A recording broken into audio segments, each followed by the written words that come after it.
All right, on the talking point this evening, Tuin Sinha is spokesperson of the BJP, Dr. Ajay Kumar, spokesperson of the Congress, Dr. Joseph Brito is former consultant and honorary senior lecturer at the Pediatric Intensive Care at the Imperial College in St. Mary's Hospital, London. Dr. Navnil Barua is head of neurosurgery at the GNRC Hospital. Thank you very much for speaking with us. But I want to go across to Dr. Brito, and I'm sure this is not just a problem that we're seeing here in India.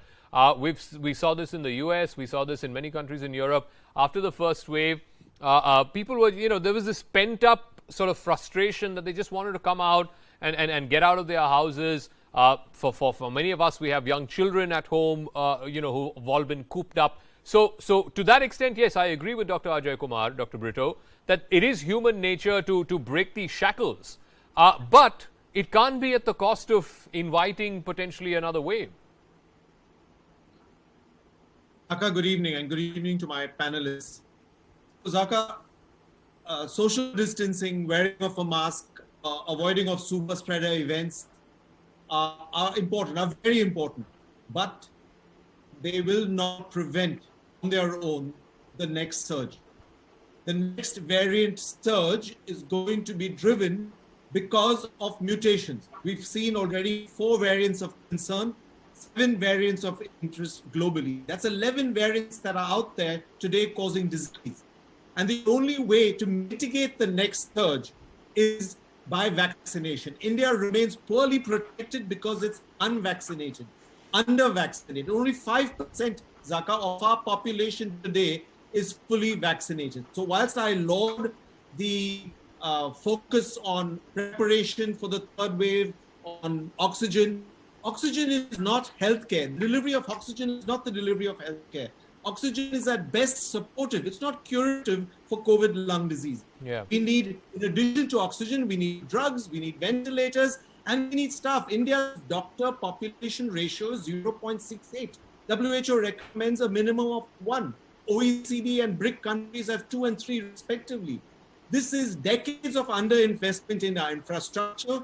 What we have to do now is to stop mopping the floor and turn off the tap by vaccination. We need every Indian that has 2 doses of vaccine in his or her arm is 1 less patient in requiring hospitalization and therefore oxygen.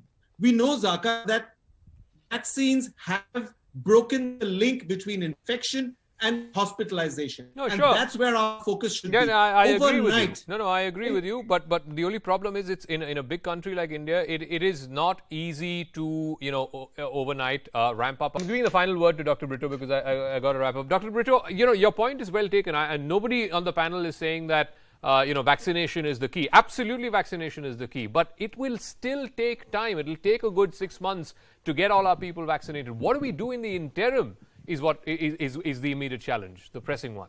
Dr. Brito. Zakka, starting tonight, we have to change the focus from procurement to production.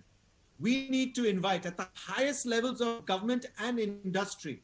We need to invite proven vaccine manufacturers to come into India. We need to be saying, Mr. CEO, what do you need from the government of India to grease the rails so that we start producing vaccines in our country in addition to the indigenous vaccines that are being produced, so that we develop the vaccines that we need in time. We need technology that can quickly re-engineer and react to the most recent prevalent emerging vaccines. And my last point, Zakka, is you can't manage any problem in life, certainly not in infectious diseases, without measuring. We don't know, we talk about the Lambda variant in Peru. We don't know which are the variants currently causing disease, because only 1 in 10,000 positive cases in India are gene sequenced and submitted. Therefore, we need transparently to share all sequencing data. We're all on the same side here, and everyone is a winner if we share gene sequencing data and invite vaccine manufacturers to produce at scale. We were the vaccine pharmacy capital of the world. There's no reason why we can't regain that now glory. Again. All right. Oh, okay. We'll leave it at that.